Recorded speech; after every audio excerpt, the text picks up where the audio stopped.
Imam Syafi'i merupakan figur penting dalam sejarah pemikiran Islam. Beliau merupakan seorang mufti besar umat Islam yang sangat masyhur dalam dunia keilmuan Islam hingga saat ini. Setiap orang yang memperhatikannya akan tertarik untuk mengetahui lebih dalam pribadinya, perilakunya, serta peninggalannya yang akan membuat semua orang akan menghormati, memuliakan, dan mengagungkannya. Imam Syafi'i juga merupakan ulama mujtahid di bidang fikih dan salah seorang dari 4 imam mazhab yang terkenal dalam dunia Islam. Berkaitan dengan keilmuan yang dikuasai Imam Syafi'i, memiliki pertalian erat dengan imam mazhab lainnya, yaitu sebagai murid dari Imam Malik dan cucu murid dari Imam Abu Hanifah, serta salah satu guru dari Imam Ahmad bin Hambal. Pengikut mazhab Imam Syafi'i banyak tersebar di wilayah Afrika Timur dan Asia Tenggara termasuk Indonesia, yang mayoritas penduduk muslimnya banyak menganut mazhab Syafi'i dalam menjalankan syariat agama Islam.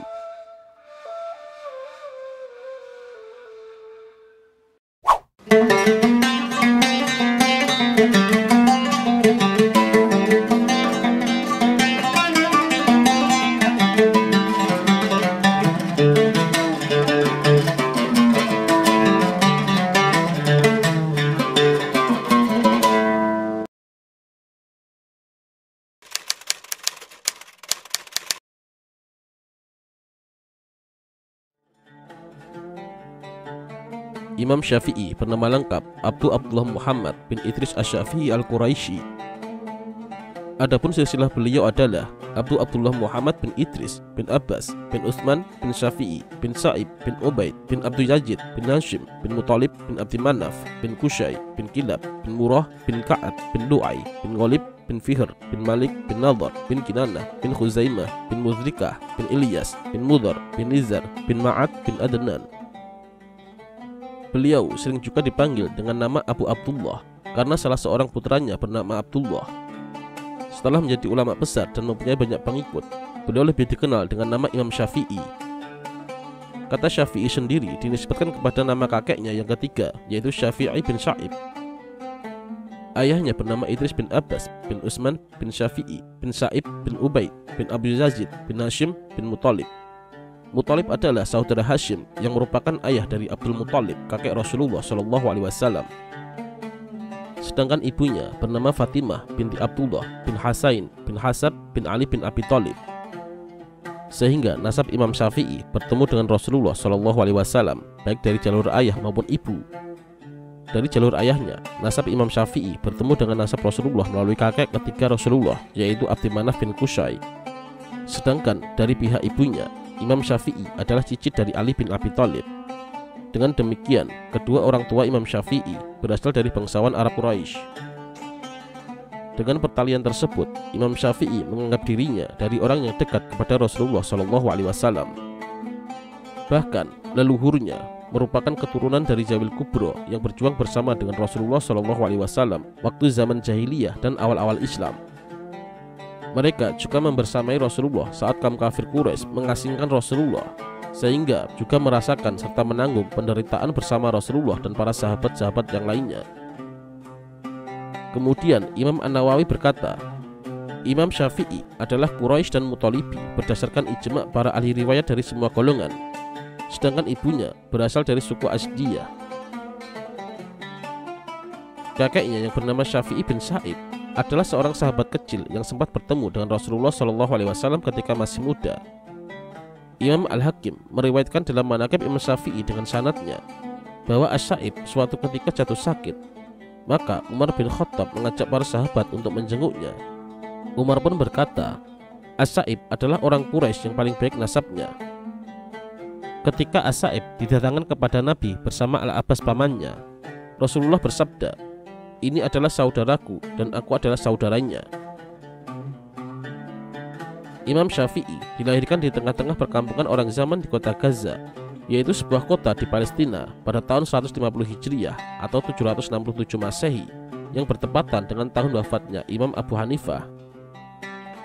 Imam Al-Hakim berkata, saya tidak menemukan adanya perselisihan pendapat bahwa Imam Syafi'i lahir pada tahun 150 Hijriah, tahun wafatnya Imam Abu Hanifah, yang mana hal ini mengisyaratkan bahwa Imam Syafi'i menggantikan Imam Abu Hanifah dalam bidang yang digelutinya. Beliau hidup di masa pemerintahan Khalifah Harun ar-Rasyid, Al-Amin, dan Al-Ma'mun dari dinasti Abbasiyah.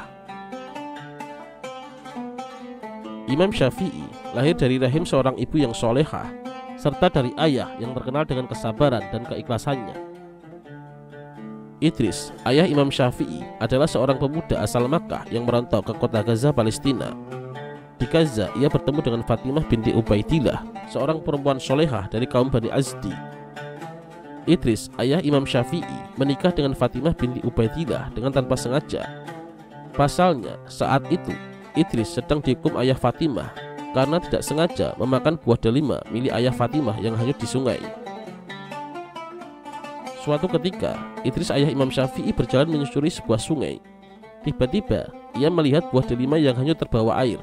Ia mengambil buah itu dan tanpa pikir panjang langsung memakannya.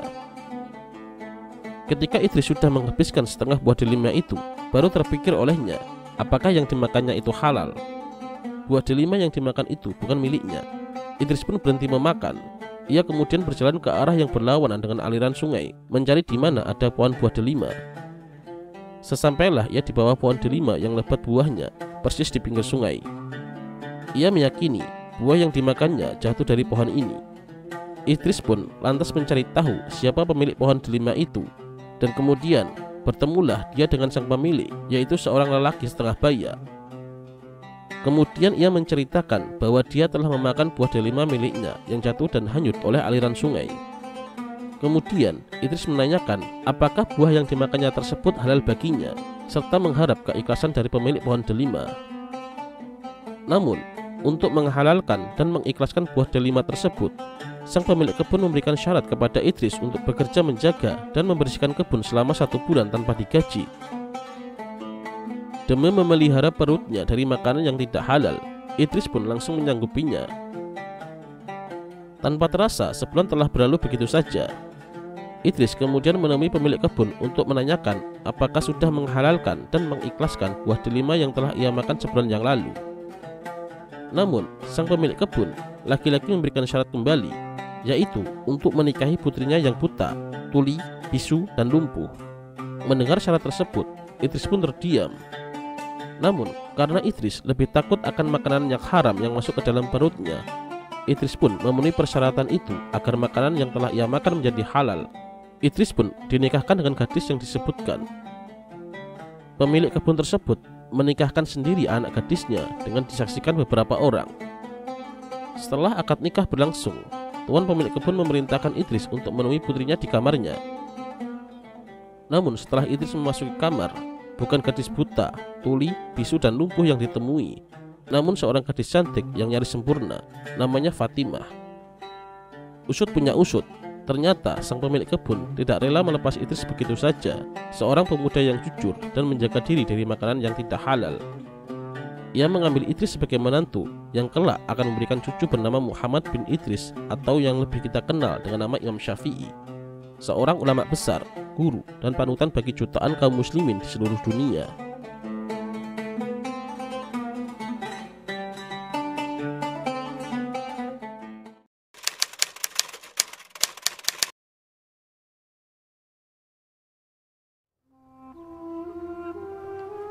Kebersamaan keluarga kecil Idris, Fatimah, dan sang anak Imam Syafi'i tidak berjalan lama. Idris, ayah Imam Syafi'i, meninggal dunia dalam usia yang relatif muda. Fatimah harus berjuang sendiri mengasuh buah hati dalam kondisi ekonomi yang cukup memprihatinkan. Akhirnya, Fatimah membawa hijrah Imam Syafi'i ke kota Mekah saat berusia 2 tahun. Hal tersebut dilakukan agar Imam Syafi'i yang masih kecil hidup di tengah kerabatnya yang asli Quraisy, serta mendapatkan pendidikan khas suku Quraisy. Ketika Imam Syafi'i berada di kota Mekah bersama ibunya, pada saat itu dalam kondisi yatim dan fakir.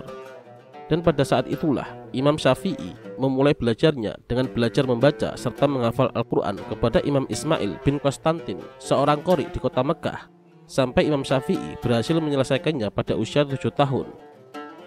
Inilah bukti kecerdasan otak dan akal budi yang dimiliki oleh Imam Syafi'i. Karena tidak semua manusia yang memiliki kecerdasan otak bisa menghafal Al-Quran di usia semuda itu, kecuali jika Allah menjaganya dari perbuatan dosa. Jika keilmuan yang berkembang di Irak adalah filsafat dan melahirkan para tokoh yang beraliran rasionalis seperti Imam Abu Hanifah, beda halnya dengan kota Mekah tempat Imam Syafi'i tumbuh remaja. Di kota Makkah justru sedang berkembang ilmu kesusastraan. Bahkan kala itu kota Makkah menjadi salah satu tujuan favorit bagi para penuntut ilmu sastra Arab. Tinggal di lingkungan yang dihuni para ulama sastra tidak disia-siakan oleh Imam Syafi'i. Ia sangat menggandrungi prosa dan syair-syair Arab klasik. Masa mudanya di kota Makkah ia habiskan untuk mencari naskah-naskah sastra.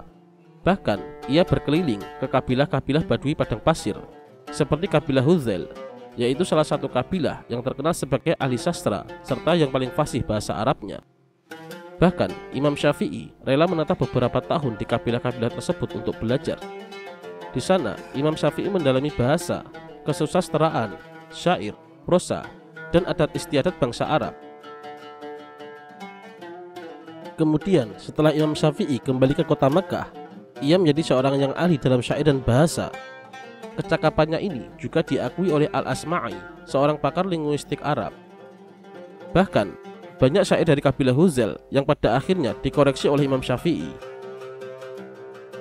Hobinya dalam belajar sastra Arab ini secara tidak langsung memudahkan ia memahami Al-Quran dan hadis. Kedua hal ini penting sekali dalam proses berijtihad dan menggali hukum syariat. Keahlian Imam Syafi'i dalam bidang sastra ini akhirnya menjadikannya mahir dalam mengubah syair-syair Arab. Syair-syair karya Imam Syafi'i tersebut kemudian dikumpulkan oleh Syekh Yusuf Muhammad Al-Bikai dan dijadikan sebuah kitab kecil yang berjudul Diwan Asy-Syafi'i yang memuat sekitar 150-an syair Imam Syafi'i. Ketertarikan Imam Syafi'i terhadap ilmu sastra nyatanya hanya menjadikannya bersyair dan berdendang sehari-hari. Hingga suatu hari Imam Syafi'i bertemu dengan Mus'ab bin Abdullah bin Zubair dan menganjurkannya untuk belajar fikih dan hadis. Tidak hanya Mus'ab, Imam Muslim bin Khalid Al-Zanji, guru Imam Syafi'i yang lainnya, juga menganjurkan untuk belajar fikih. Gurunya berkata, "Alangkah baiknya jika kecerdasanmu itu digunakan untuk mempelajari ilmu fikih. Hal ini lebih baik bagimu." Ucapan tersebut diakui sendiri oleh Imam Syafi'i sebagai pelecut semangatnya untuk belajar ilmu fikih dan hadis. Ia pun kemudian belajar kepada dua ulama besar kota Makkah saat itu, yaitu Imam Sufyan bin Uyainah, salah satu pakar hadis, dan semakin giat belajar kepada Imam Muslim bin Khalid Al-Zanji, yang merupakan salah satu ulama pakar fikih di kota Makkah. Setelah itu, Imam Syafi'i banyak menghabiskan waktunya di Masjidil Haram untuk mempelajari berbagai macam ilmu agama seperti ilmu fikih, Al-Quran, hadis, bahasa, dan sastra. Sehingga beliau mendapatkan rasa kagum dari para gurunya yang disebabkan oleh kecerdasannya dan daya tangkapnya yang luar biasa. Imam Syafi'i pernah berkata, "Aku hidup sebagai yatim di dalam asuhan ibuku. Ibuku tidak mampu membayar seorang guru untuk mengajariku, tetapi guru itu ridho dan senang jika aku menjadi penggantinya. Maka setelah aku menamatkan Al-Quran, aku selalu hadir di masjid dan berkumpul bersama para ulama untuk menghafal hadis dan masalah agama. Sementara tempat tinggal kami terletak di Jalan Bukit Al-Khaif. Aku menulis apa yang aku dapatkan di atas tulang. Setelah banyak, maka tulang-tulang yang berisi tulisan itu aku masukkan ke dalam karung." Meskipun dibesarkan dalam keadaan yatim dan dalam keluarga yang miskin, tidak menjadikan Imam Syafi'i merasa rendah diri apalagi malas. Sebaliknya, beliau bahkan lebih giat lagi mempelajari berbagai ilmu keagamaan kepada ulama-ulama yang terdapat di kota Makkah. Pada waktu itu, Imam Syafi'i terpaksa mengumpulkan batu-batu yang baik, tulang belulang, pelepah tamar, dan tulang unta untuk menjadi alat tulisnya. Kadangkala beliau pergi ke tempat-tempat perkumpulan orang banyak meminta kertas untuk menulis pelajarannya. Di antara para ulama ternama di kota Makkah yang pada waktu itu menjadi gurunya antara lain Imam Sufyan bin Uyainah, Imam Muslim bin Khalid Az-Zanji, Sa'id bin Salim Al-Qaddah, Dawud bin Abdurrahman Al-Attar, Abdul Majid bin Abdul Aziz bin Abu Dawud. Kemudian ketika usia Imam Syafi'i beranjak 15 tahun dan sebagian pendapat mengatakan 18 tahun, ia sudah mulai berfatwa setelah mendapat mandat dari gurunya yang bernama Imam Muslim bin Khalid Al-Zanji.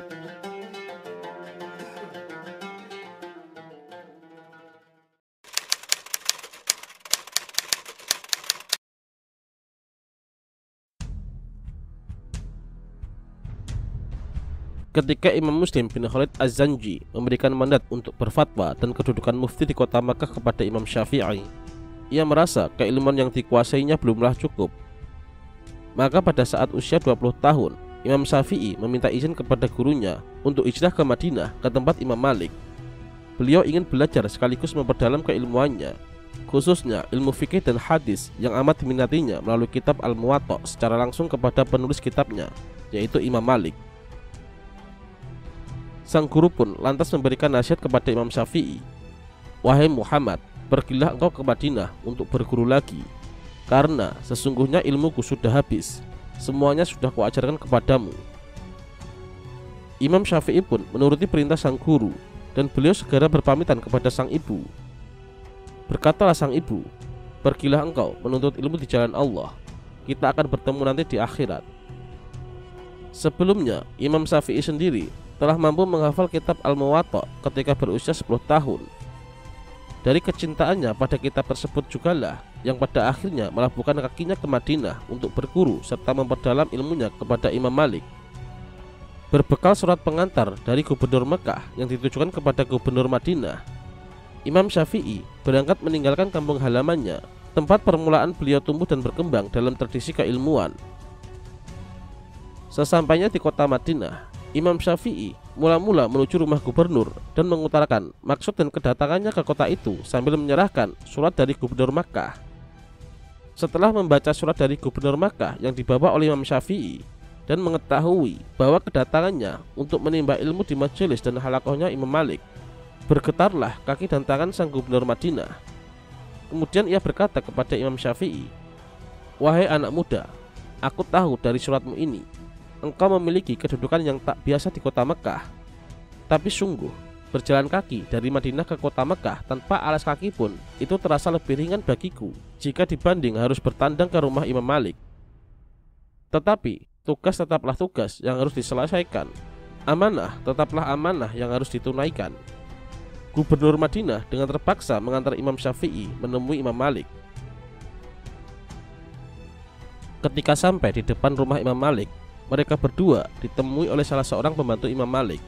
Sang gubernur kemudian mengutarakan niatnya untuk menemui Imam Malik. Tak lama setelah masuk ke dalam rumah, si pembantu keluar kembali membawa pesan dari Imam Malik. "Jika ada pertanyaan, cukup tuliskanlah dan tunggu besok akan dijawab. Jika ingin belajar Al-Muwatta, maka kalian tahu jadwalnya bukan hari ini," ujar sang pembantu. Gubernur Madinah kemudian menimpali, "Kami datang hendak menyampaikan surat dari gubernur Makkah kepada Imam Malik."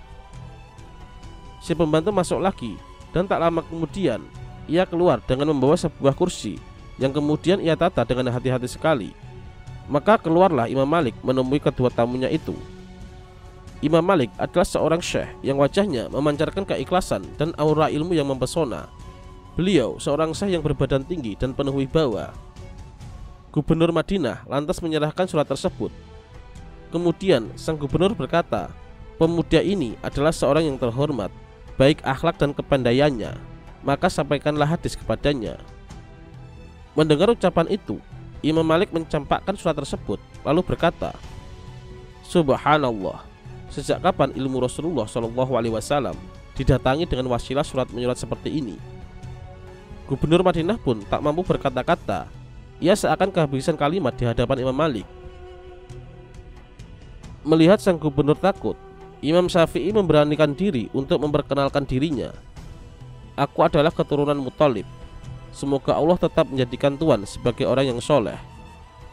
Mendengar kalimat dan tutur bahasa yang bagus, Imam Malik pun memandang Imam Syafi'i sesaat, dan agaknya Imam Malik memiliki firasat bahwa pemuda di hadapannya ini nanti akan menjadi tokoh besar, dan kemudian beliau bertanya, "Siapa namamu?"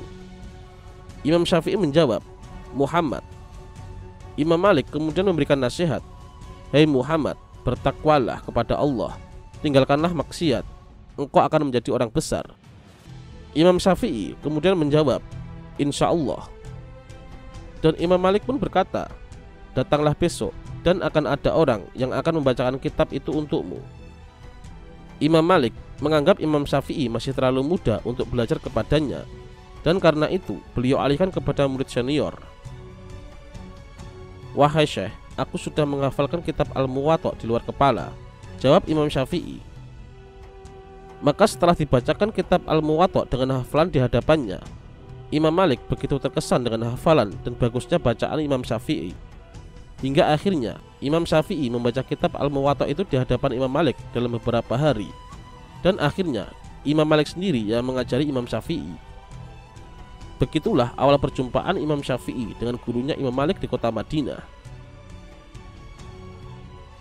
Imam Malik pernah berkata kepada Imam Syafi'i, "Sesungguhnya Allah Subhanahu wa Ta'ala telah menaruh cahaya dalam hatimu, maka jangan padamkan dengan perbuatan maksiat." Semenjak itu, mulailah Imam Syafi'i belajar dari Imam Malik selama bertahun-tahun. Selama itu juga, beliau tidak lupa untuk selalu menyempatkan diri mengunjungi ibunya di kota Makkah. Selama bertahun-tahun, Imam Syafi'i senantiasa membersamai gurunya Imam Malik bin Anas, hingga Imam Syafi'i harus menelan pil pahit dalam kehidupan akademisnya. Tepatnya pada tahun 179 Hijriah, Imam Malik wafat, dan pada tahun yang sama pula, gurunya di kota Makkah, Imam Muslim bin Khalid Az-Zanji juga wafat.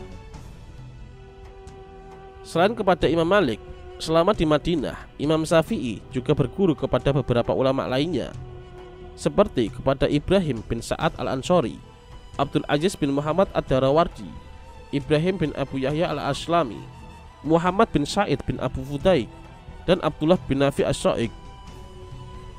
Setelah Imam Malik wafat dan memiliki tambahan ilmu yang dipelajari selama di kota Madinah, Imam Syafi'i akhirnya pulang kembali ke kota Makkah.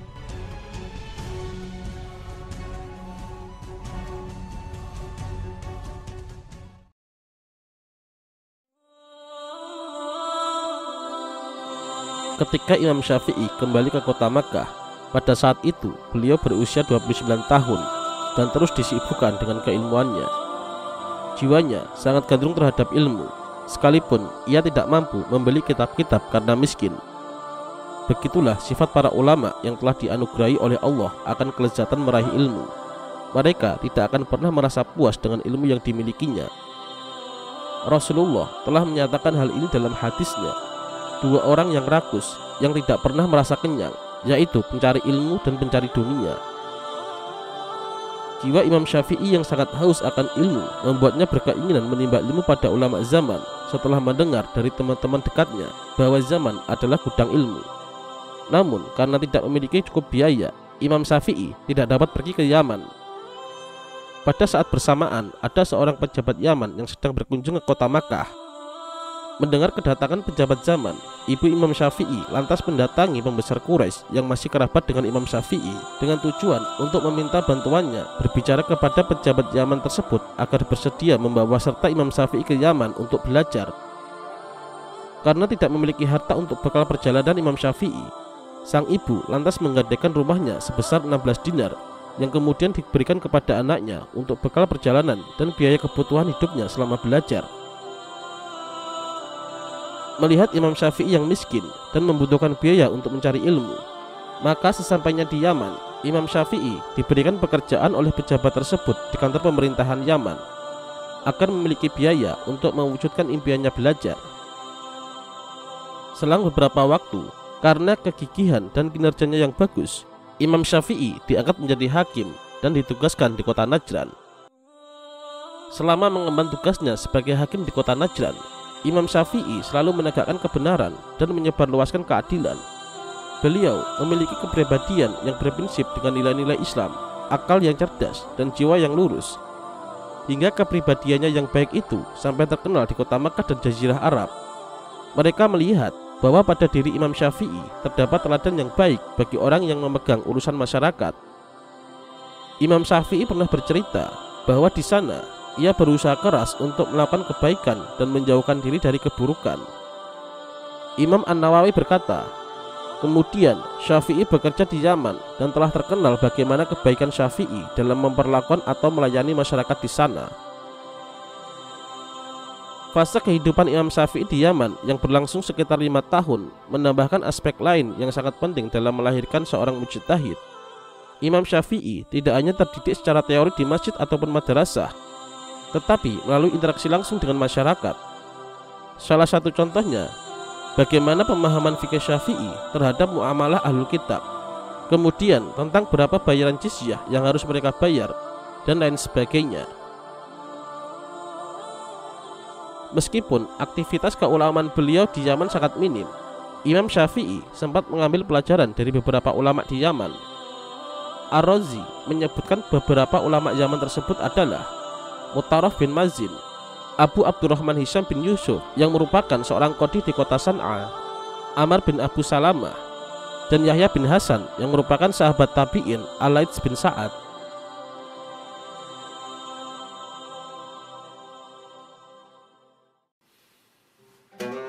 Kerja Imam Syafi'i yang bagus serta sikap tegas dan adil yang beliau tunjukkan dalam pekerjaannya sebagai hakim di kota Najran akhirnya membuat hasad dan iri sebagian orang, khususnya para pejabat yang pernah beliau kritik karena ketidakadilan dalam melayani masyarakat, hingga mereka melakukan tipu daya dengan menuduh Imam Syafi'i bergabung dengan kelompok Alawiyin atau Syiah yang berniat memberontak pada dinasti Abbasiyah. Akhirnya, Imam Syafi'i bersama 9 orang lainnya dibawa ke Baghdad untuk diadili langsung di hadapan Khalifah Harun ar-Rasyid. Dengan demikian, kedatangan Imam Syafi'i di Baghdad bukan atas kehendak sendiri, tetapi sebagai tahanan politik dengan tuduhan pemberontak. Imam Syafi'i tiba di Baghdad untuk pertama kalinya pada tahun 184 Hijriah dalam usia 34 tahun.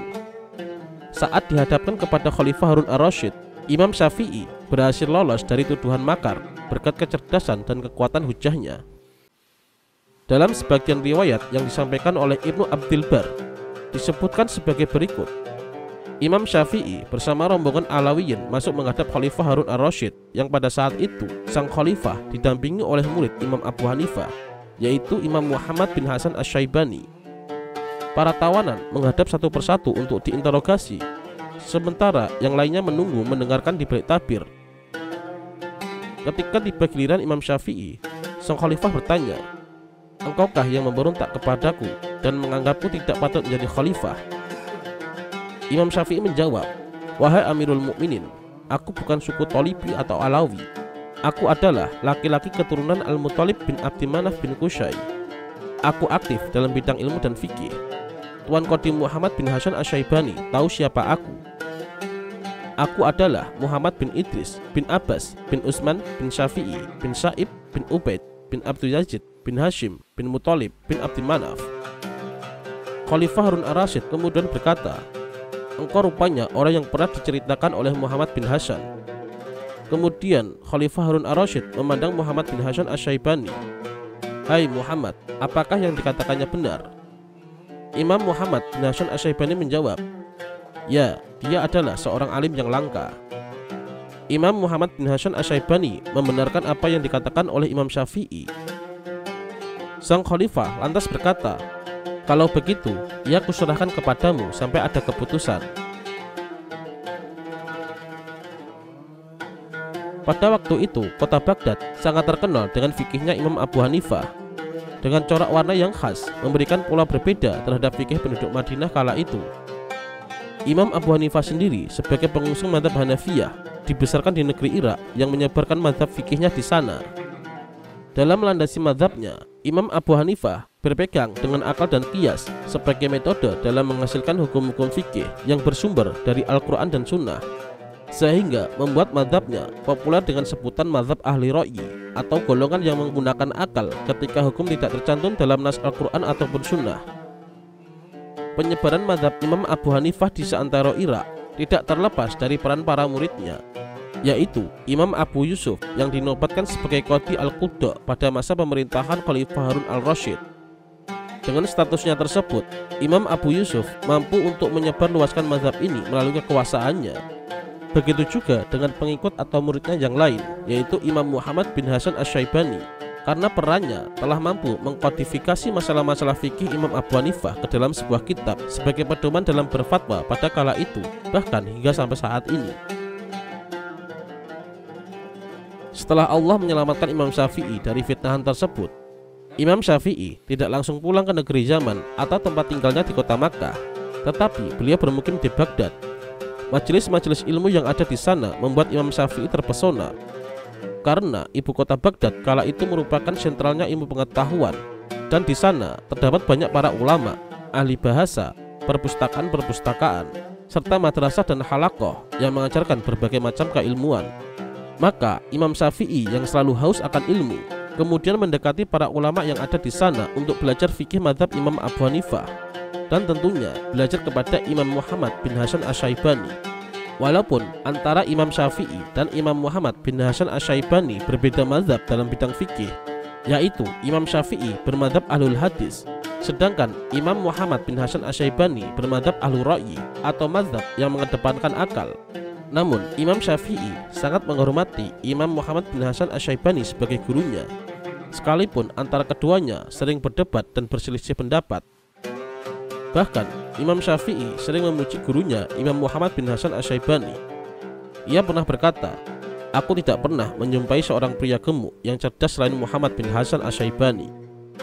Kemudian komentarnya yang lain, "Kesabarannya terhadapku seperti kesabaran unta, tidak ada pekerjaan baginya selain hanya mendengarkanku." Dan kemudian pada kesempatan lain, Imam Syafi'i pernah berkata, "Aku tidak pernah melihat orang yang senang jika ditanya tentang suatu masalah yang pelik kecuali Muhammad bin Hasan Asy-Syaibani." Sehingga pada waktu itu Imam Syafi'i selalu dengan tekun menghadiri halaqah Imam Muhammad bin Hasan Asy-Syaibani. Kerap kali setelah selesai halaqah dan gurunya keluar, ia sering mengadakan diskusi dan berdebat dengan murid-murid lainnya. Tetapi dengan gurunya Imam Muhammad sendiri, Imam Syafi'i tidak berani, karena beliau sangat menghormati gurunya itu. Kecuali setelah Imam Muhammad bin Hasan Asy-Syaibani mengajaknya diskusi, barulah ia melakukan perdebatan dengannya. Dan itu terjadi berkali-kali, baik di hadapan Khalifah Harun ar-Rasyid maupun di majelis Imam Muhammad bin Hasan sendiri. Imam Syafi'i juga menulis kitab Muhammad bin Hasan Asy-Syaibani. Namun, ia tidak menerima begitu saja pandangan yang ditulisnya, kecuali apabila sesuai dengan dalil. Sedangkan yang tidak sesuai, maka ia bantah. Imam Syafi'i pernah berkata, "Untuk menulis buku Muhammad bin Hasan Asy-Syaibani, aku menghabiskan uang sebanyak 60 dinar. Kemudian, apa yang aku tulis itu aku pelajari. Lalu aku tuliskan hadis pada setiap masalah untuk membantahnya." Meskipun Imam Syafi'i berguru kepada Qadim Muhammad bin Hasan Asy-Syaibani yang mengikuti mazhab Imam Abu Hanifah, ia tetap menganggap dirinya sebagai penganut mazhab Maliki.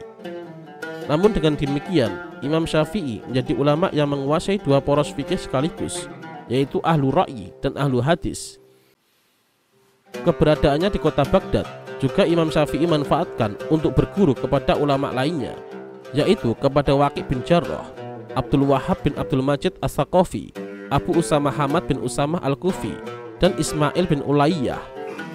Semua ulama tersebut merupakan pakar hadis yang ada di kota Baghdad.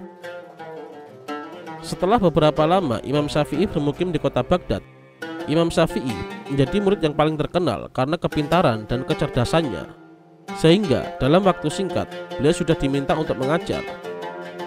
Tidak membutuhkan waktu lama, ribuan murid pun berbondong-bondong datang untuk berguru kepadanya, hingga ia menjadi ulama besar yang terkenal ke seluruh penjuru Irak hingga Hijaz, termasuk kota Makkah di mana Imam Syafi'i dan sang ibu tinggal.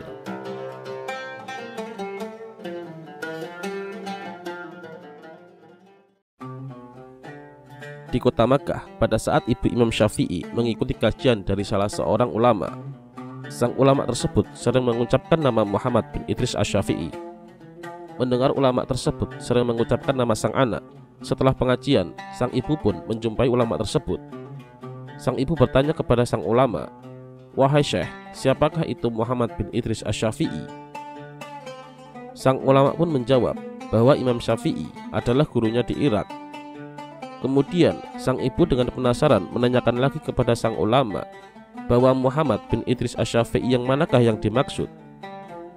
Ulama tersebut pun menjawab bahwa ia merupakan ulama yang berasal dari kota Makkah.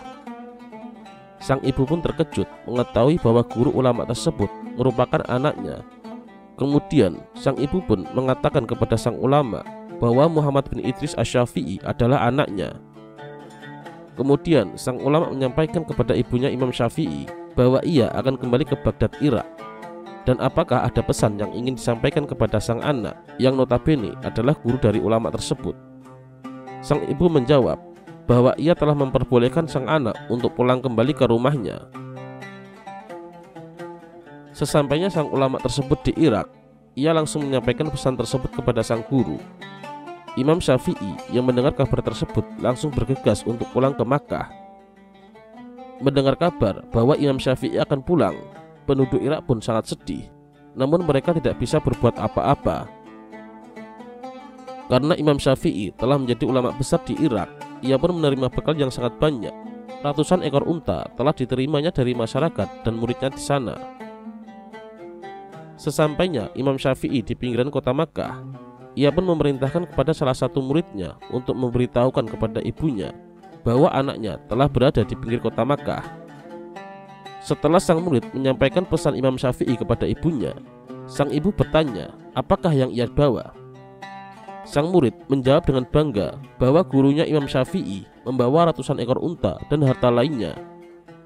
Mendengar itu, sang ibu pun sangat marah dan ia tidak memperbolehkan Imam Syafi'i untuk pulang. Dengan rasa bersalahnya, sang murid kembali menemui Imam Syafi'i dan menyampaikan bahwa sang ibu sangat marah dan tidak memperbolehkannya pulang. Mendengar hal tersebut, Imam Syafi'i sangat ketakutan dan menyuruh sang murid untuk mengumpulkan seluruh orang-orang miskin di kota Makkah. Kemudian ia memberikan seluruh harta yang ia bawa, hingga yang tersisa hanya kitab-kitab dan ilmunya. Kemudian Imam Syafi'i memerintahkan sang murid untuk memberitahu ibunya kembali tentang hal ini. Setelah mendengar kabar tersebut, sang ibu pun memperbolehkan Imam Syafi'i untuk pulang.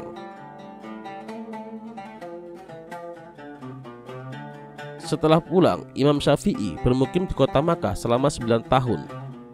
Pada setiap musim haji, banyak ribuan orang dari berbagai penjuru datang ke kota Makkah untuk menunaikan ibadah haji. Mereka yang telah mendengar nama pemuda Quraisy yang ilmunya mengagumkan bersemangat untuk mengikuti pengajiannya. Kemudian setelah mereka pulang, para jamaah haji itu mengisahkan kecerdasan Imam Syafi'i kepada penduduk masing-masing, sehingga nama Imam Syafi'i semakin dikenal di berbagai negeri. Bahkan banyak di antara mereka dari golongan para ulama. Mereka kagum terhadap keluasan ilmu Imam Syafi'i, kekuatannya dalam menggunakan dalil, keteguhannya mengikuti sunnah, dan juga kedalamannya dalam ilmu fikih serta istinbat hukum.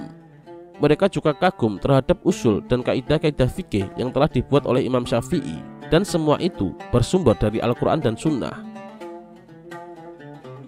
Di antara orang yang mendengar ilmu dari Imam Syafi'i ketika itu adalah Imam Ahmad bin Hambal yang datang ke kota Makkah untuk menunaikan ibadah haji.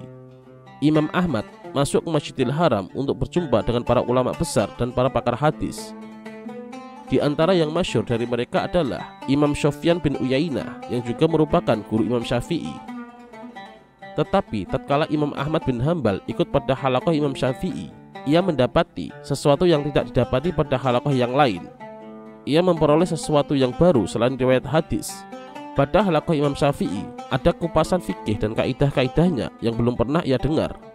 Maka pada akhirnya Imam Ahmad bin Hambal meninggalkan halaqah yang lain dan selalu ikut ke halaqah Imam Syafi'i. Walhasil dari perjalanannya yang begitu panjang, Imam Syafi'i telah menguasai dua mazhab fikih utama, yaitu mazhab Imam Malik dan juga mazhab Imam Abu Hanifah, di mana saat itu kedua mazhab tersebut seringkali bersinggungan dalam menghasilkan hukum-hukum fikih. Di antara sebabnya adalah mazhab Imam Malik cenderung mengunggulkan hadis Nabi ketimbang penemuan-penemuan akal. Akibatnya, banyak hadis yang lemah pada akhirnya dijadikan dasar hukum sekalipun itu bertentangan dengan hukum akal. Sedangkan mazhab Imam Abu Hanifah kebalikannya dari Imam Malik. Mazhab Imam Abu Hanifah mengunggulkan penemuan-penemuan akal ketimbang hadis-hadis Nabi, yang berakibat banyak ditemukan hasil ijtihadnya yang kurang selaras dengan hadis sahih sekalipun. Ketika bermukim di Makkah, selain mengajarkan ilmu yang selama ini beliau dapatkan, juga mereduksi semua pengalamannya dengan ahlu ra'yi. Sementara dia sendiri adalah seorang ahlu hadis. Dari perenungannya itu, ia berkesimpulan bahwa kedua pandangan keilmuan tersebut tidak salah semuanya, juga tidak benar semuanya. Maka Imam Syafi'i pun berpikir harus ada metode tertentu yang harus digunakan untuk istinbat. Disinilah letak kejeniusan Imam Syafi'i. Beliau mampu mengkomparasikan dua metode pengambilan hukum, yaitu antara metode Imam Malik dan metode Imam Abu Hanifah. Oleh karena perbedaan dua mazhab tersebutlah, Imam Syafi'i lantas menyusun kitab Ar-Risalah yang berisikan metode-metode pengambilan hukum fikih menurut pandangan beliau. Atau dalam istilah keilmuan kita bisa menyebutnya sebagai ilmu usul fikih. yaitu ilmu yang mempelajari tata cara penarikan hukum-hukum fikih dari sumber-sumber agama Islam.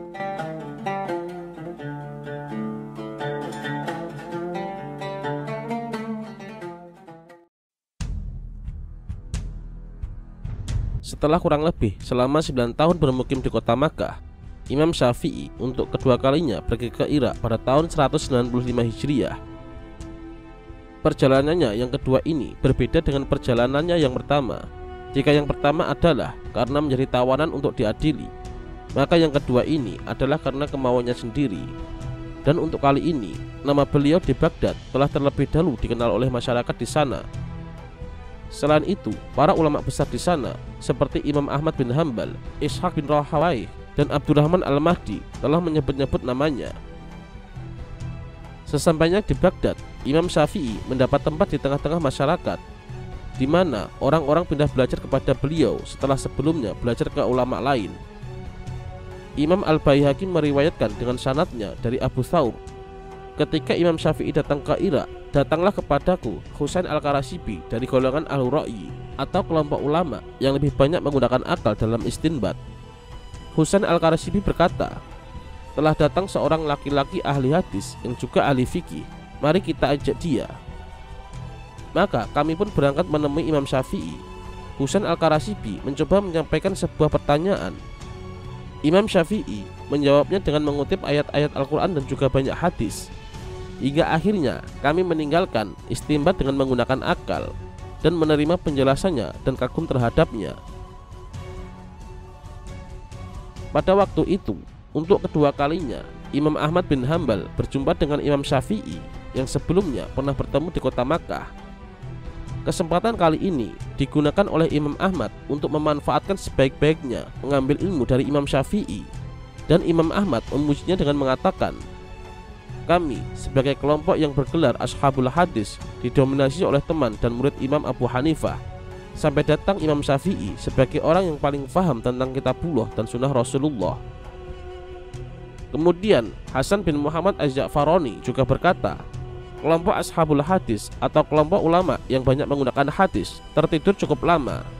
Maka datanglah Imam Syafi'i membangunkan mereka.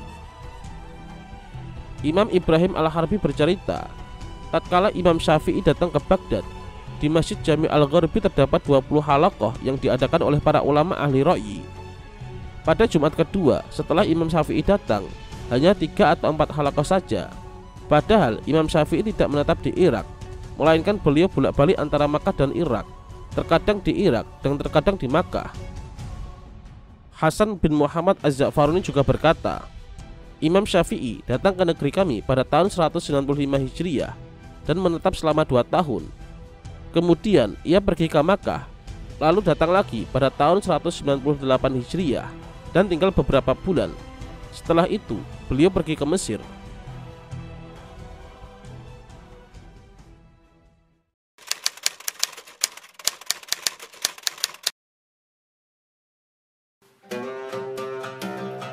Pemikiran dan paham keagamaan Imam Syafi'i sama dengan mazhab lainnya dari imam-imam mazhab 4, yaitu Imam Abu Hanifah, Imam Malik bin Anas, dan Imam Ahmad bin Hambal, yang termasuk golongan Ahlus Sunnah wal Jamaah. Ahlus Sunnah wal Jamaah dalam bidang furu' terbagi menjadi 2 aliran, yaitu Ahlul Hadis dan Ahlul Ra'yi. Imam Syafi'i adalah ulama yang telah menguasai 2 mazhab fikih utama, yaitu mazhab Imam Maliki dan mazhab Imam Abu Hanifah. Beliau pernah berguru kepada Imam Malik dan kepada Imam Muhammad bin Hasan Asy-Syaibani, salah seorang murid Imam Abu Hanifah. Karena itu, meskipun Imam Syafi'i digolongkan sebagai seorang ulama yang beraliran Ahlul Hadis, namun pengetahuannya tentang fikih Ahlul Ra'yi tentu akan memberikan pengaruh kepada metodenya dalam menetapkan hukum. Selain itu, Imam Syafi'i juga dikenal sebagai ulama yang menguasai hampir seluruh disiplin ilmu. Menurut Mustafa Asy-Syibai, Imam Syafi'i lah orang yang pertama meletakkan dasar pertama tentang kaidah periwayatan hadis, dan beliau pula yang mempertahankan sunnah melebihi gurunya, yaitu Imam Malik bin Anas. Dalam bidang hadis, Imam Syafi'i berbeda dengan Imam Abu Hanifah dan Imam Malik bin Anas.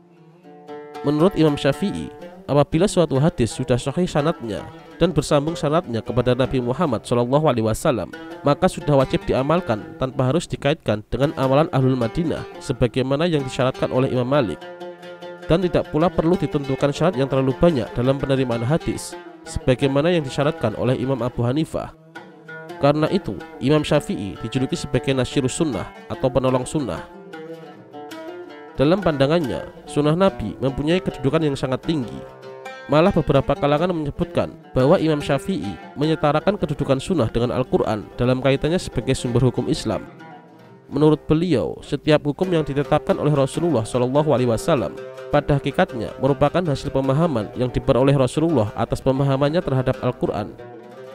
Selain kedua sumber tersebut, yakni Al-Quran dan hadis, dalam mengambil suatu ketetapan hukum, Imam Syafi'i juga menggunakan ijma, qiyas, istidlal, dan juga qaul sahabat sebagai dasar hukum Islam.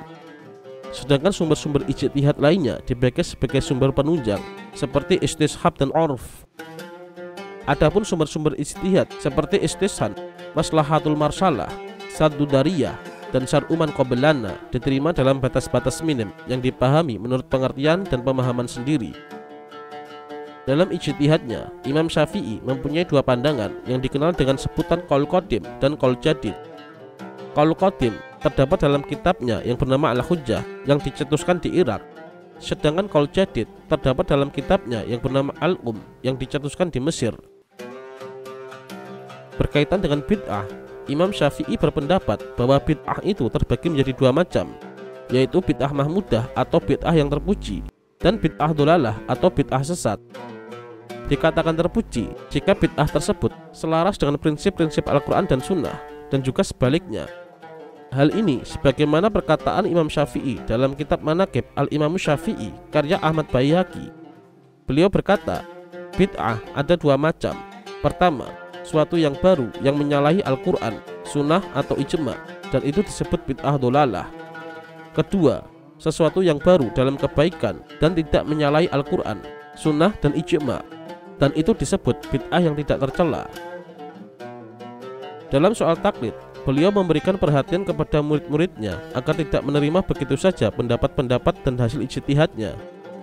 Beliau tidak senang murid-muridnya bertaklid buta pada pendapat dan ijtihadnya. Sebaliknya, malah menyuruh untuk bersikap kritis dan berhati-hati dalam menerima suatu pendapat. Sebagaimana ungkapan beliau, inilah ijtihadku. Apabila kalian menemukan ijtihad lain yang lebih baik dari ijtihadku, maka ikutilah ijtihad tersebut.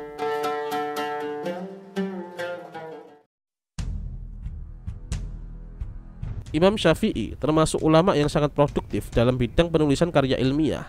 Beliau menulis ketika berada di Makkah, Baghdad, dan Mesir. Sistem penulisannya mengikuti kondisi tempat dan lingkungan di mana beliau berada, sehingga muncullah istilah qaul qadim, yaitu versi dan pandangan lama, dan juga qaul jadid, versi atau pandangan baru. Hal ini dapat dipahami bahwa Imam Syafi'i sangat moderat dalam pandangan dan pemikirannya. Kitab Ar-Risalah adalah salah satu dari sekian banyak kitab karyanya yang berorientasi pada berbagai disiplin ilmu, serta merupakan kitab yang pertama yang menghimpun kaidah-kaidah usul fikih. Penulisan kitab Ar-Risalah ini pun mempunyai sejarah tersendiri, yaitu ketika Imam Syafi'i berkunjung ke Baghdad untuk kedua kalinya dan mengadakan pertemuan dengan tokoh-tokoh ulama. Mereka kagum pada keluasan penguasaan ilmu dan wawasannya. Salah seorang ulama hadis yang cukup terkenal, yaitu Al-Hafiz Imam Abdurrahman bin Mahdi, tertarik kepada Imam Syafi'i karena penguasaan ilmu dan wawasannya.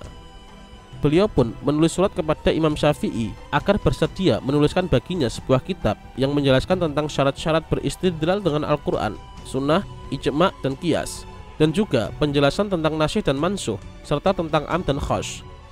Dan Imam Syafi'i pun mulai menulis kitab sebagaimana permintaan dari Imam Abdurrahman bin Mahdi.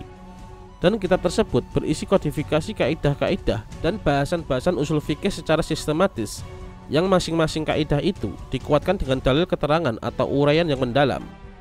Maka ketika membaca isi kitab tersebut, Abdurrahman bin Mahdi tercengang dan berkata, "Saya tidak menyangka jika Allah Subhanahu wa Ta'ala menciptakan manusia seperti ini.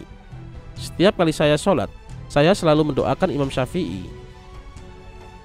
Kitab ini diberi nama Alkitab, lalu dikirim kepada Imam Abdurrahman bin Mahdi melalui seseorang yang bernama Al-Haris bin Sured. Pada mulanya, kitab Ar-Risalah itu bernama Alkitab. Di kalangan ulama memberi nama dengan Ar-Risalah karena merupakan sebuah kitab sekaligus sebagai surat balasan dari Imam Syafi'i kepada Imam Abdurrahman bin Mahdi.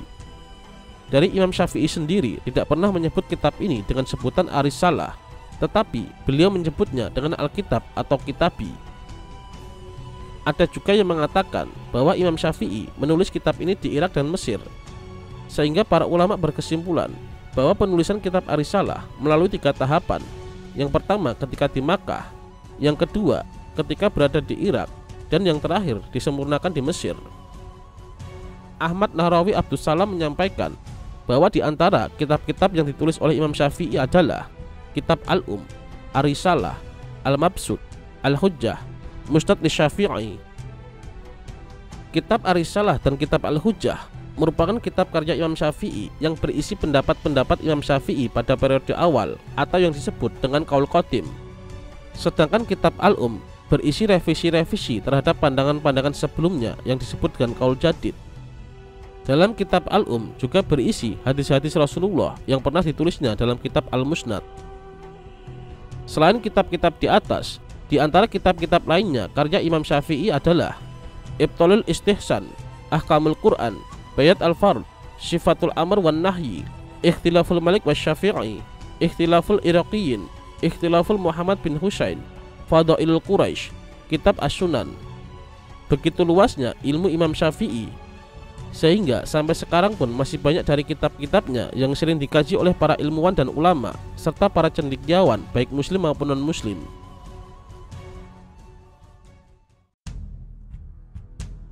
Guru dari Imam Syafi'i cukuplah banyak, mulai dari guru yang ahli dalam bidang Al-Quran, Tauhid, Fikih, Hadis, Sastra, Syair, dan riwayat-riwayat. Guru-guru beliau tersebut tersebar di Hijaz, Yaman, Irak, dan Mesir. Di antara guru-guru utama Imam Syafi'i tersebut adalah Abu Khalid Muslim bin Khalid Az-Zanji Al-Makki Al-Quraisy, guru pertama Imam Syafi'i dalam bidang fikih. Abu Muhammad Sufyan bin Uyainah Al-Kufi Al-Makki Al-Hilali, guru Imam Syafi'i dalam bidang hadis. Daud bin Abdurrahman Al-Athar, beliau adalah guru Imam Syafi'i dalam bidang Al-Quran dan fikih. Abdul Majid bin Abdul Aziz bin Rawat, guru Imam Syafi'i dalam bidang hadis.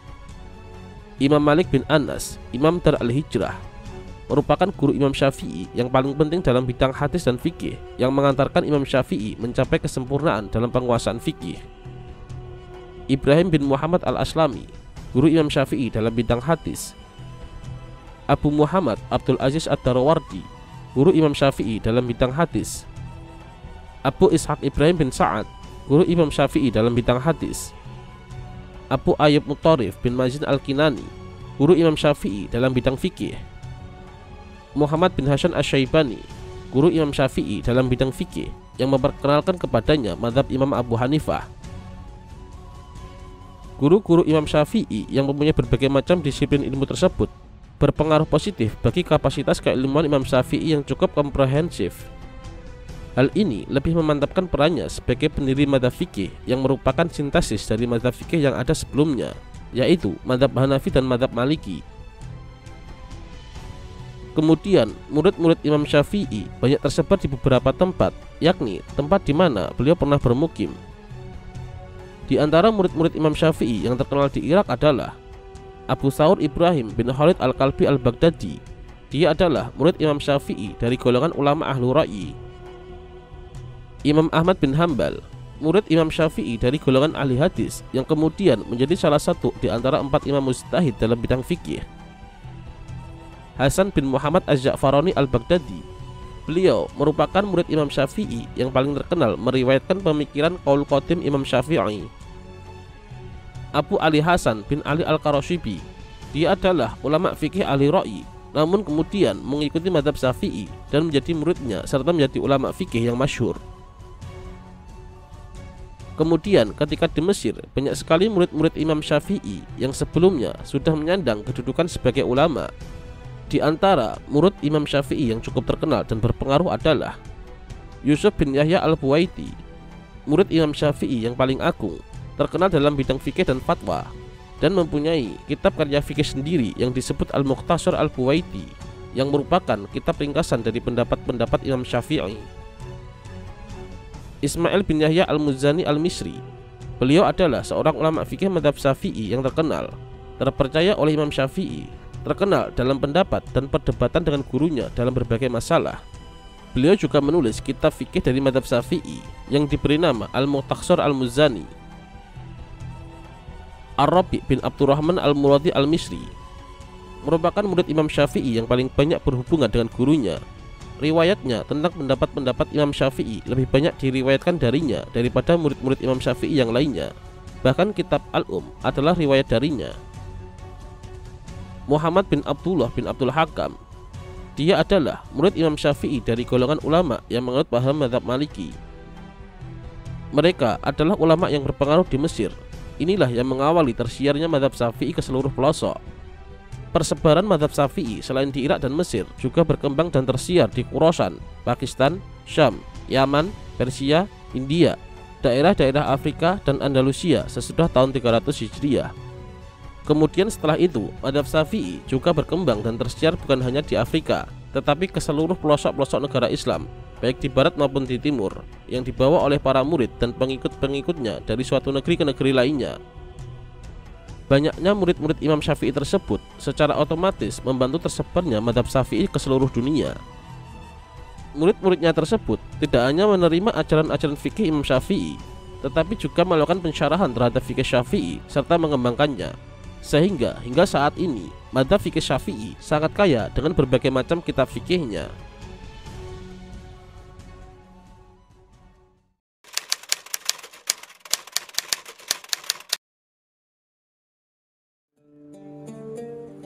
Walaupun aktif dalam dunia keilmuan, Imam Syafi'i juga menjalani hidupnya sebagai seorang suami dan ayah.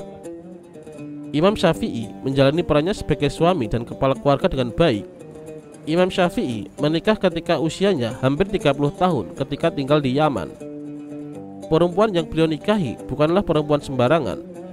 Beliau menikahi seorang muslimah mulia yang merupakan keturunan Utsman bin Affan, sang khalifah ketiga. Perempuan itu adalah Hamdah binti Nafi' bin Anbasyah bin Amr bin Utsman bin Affan. Dari pernikahan Imam Syafi'i dan Hamdah binti Nafi', keduanya dikaruniai 3 orang anak, 1 putra dan 2 putri. Putra pertamanya bernama Abu Utsman Muhammad bin Idris. Kemudian Abu Utsman mewarisi kealiman sang ayah, sehingga ia pernah diangkat menjadi qadhi di kota Halab Aleppo di negeri Syam. Sedangkan putrinya bernama Fatimah dan Zainab. Selain berumah tangga dengan Hamdah binti Nafi', Imam Syafi'i juga menikahi seorang budak perempuan ketika bermukim di Mesir. Dari pernikahan ini, beliau dikaruniai seorang putra yang diberi nama Abu Hasan Muhammad. Namun, Abu Hasan masih sangat belia ketika Imam Syafi'i wafat, sehingga anaknya tumbuh sebagai anak yatim. Demikianlah istri dan putra-putri Imam Syafi'i sebagaimana ditulis oleh Imam Fakhruddin Ar-Razi dalam kitab Manaqib Al-Imam Asy-Syafi'i.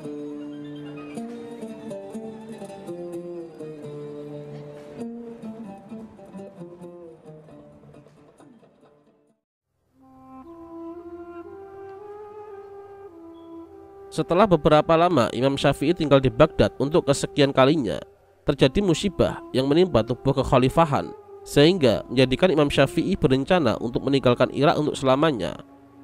Musibah tersebut adalah terpengaruhnya Khalifah Al-Ma'mun oleh para ulama golongan Mu'tazilah, dan menjadikan Mu'tazilah sebagai mazhab resmi kekhalifahan dinasti Abbasiyah pada waktu itu, sehingga menyebarlah bid'ah dan matilah sunnah. Imam Syafi'i sendiri sangat menyadari akan kedengkian yang ada pada kelompok Mu'tazilah terhadap para ulama ahlul hadis, serta menyadari akan bahaya serta ancaman kelompok Mu'tazilah terhadap ulama-ulama ahlul hadis. Dan bahaya itu benar-benar terjadi ketika Khalifah Al-Ma'mun menjadikan ulama-ulama Mu'tazilah sebagai penulis dalam kekhalifahan, serta memberikan kedudukan istimewa yang mengakibatkan timbulnya masalah besar yang melanda dunia Islam. Di antaranya adalah dianggap halalnya darah para ulama, dan ancaman hukuman penjara jika ada ulama yang menyelisih pendapat kaum Mu'tazilah. Adapun fitnah yang paling besar adalah pendapat bahwa Al-Quran adalah makhluk, bukan kalamullah yang qadim. Inilah di antara faktor paling besar yang melatar belakangi keinginan Imam Syafi'i untuk pergi meninggalkan Baghdad dan pindah ke sebuah negeri yang belum dimasuki oleh kelompok yang menyesatkan. Negeri yang menjadi pilihannya adalah Mesir, karena pemerintahan serta masyarakat di sana adalah penganut mazhab Imam Malik. Hal lain yang juga mendorong Imam Syafi'i untuk pergi ke Mesir adalah keinginan untuk mencari murid-murid utama yang bisa menyerap, menyebarkan, dan mengembangkan apa yang beliau pahami. Di Baghdad, tentu beliau sudah memiliki beberapa murid utama yang akan menyebarkan serta mengembangkan pemikiran beliau. Imam Syafi'i hijrah ke Mesir ketika itu berusia 49 tahun, tepatnya di akhir tahun 199 Hijriah. Sesampainya di Mesir, beliau pergi ke Masjid Amr bin Ash. Kemudian setelah itu, untuk pertama kalinya beliau berbicara di situ dan mendapat sambutan orang ramai.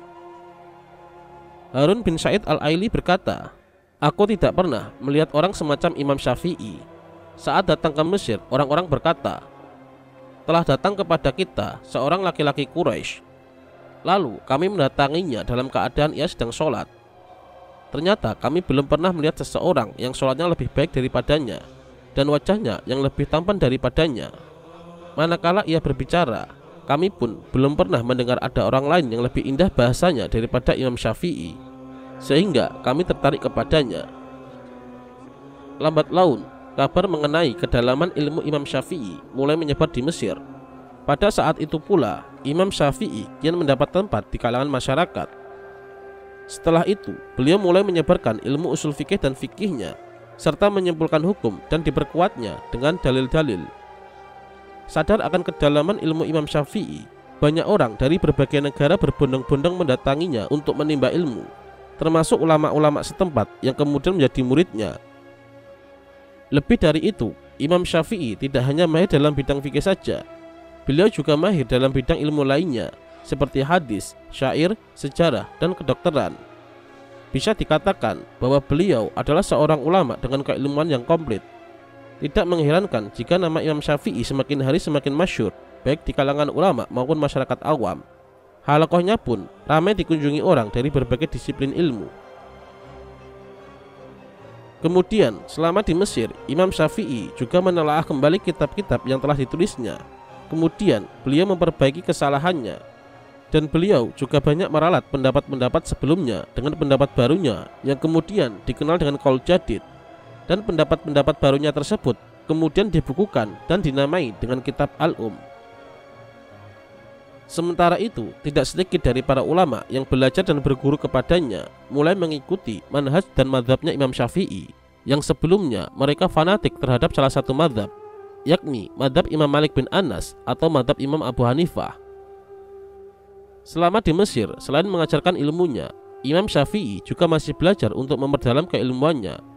Salah satunya mengambil ilmu dari cucu perempuan Rasulullah SAW, yaitu Sayyidah Nafisah. Beberapa waktu setelah tiba di Mesir, Imam Syafi'i meminta bertemu dengan Sayyidah Nafisah di rumahnya. Sayyidah Nafisah pun menyambutnya dengan seluruh kehangatan dan kegembiraan. Masing-masing di antara mereka saling mengagumi tingkat keilmuan dan kesolehannya.